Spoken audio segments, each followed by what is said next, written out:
for me, it's kind of like what Duke Ellington said, there's only two kinds of music, good and bad.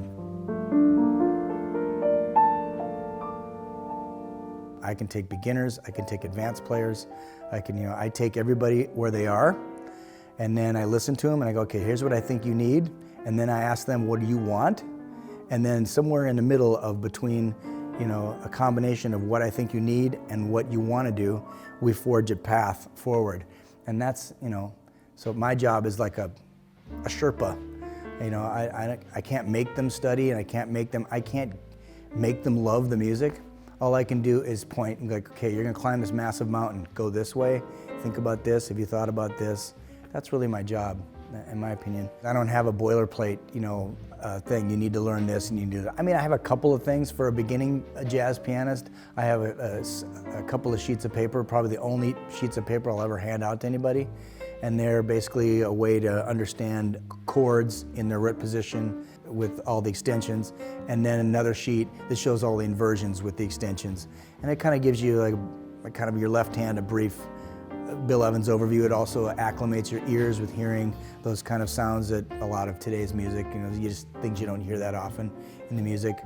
It gives you the kind of the tonal palette and allows that to bore itself into your head and work on your ears to what possibilities are out there for listening. So that's where I would take a beginning student, would be something that we would need to work on. And then of course, as it progresses, then we start singing.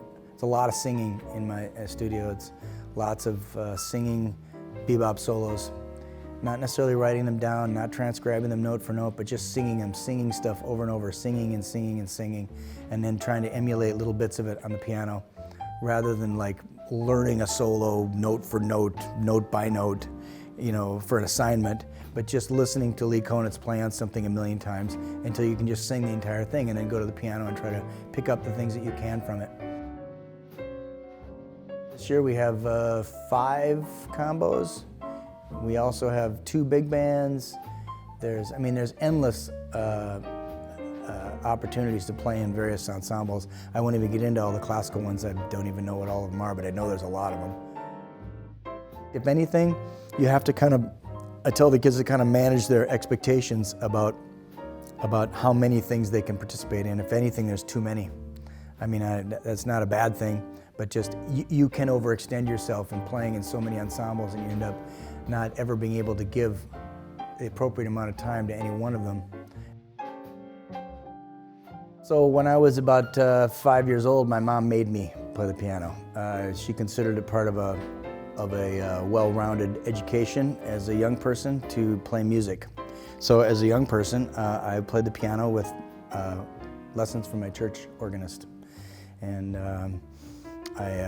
my mom would actually set the oven timer for half an hour. And to be honest, I hated it. It was about 13 when I got with a jazz musician in town, Bobby Peterson, who's since passed away.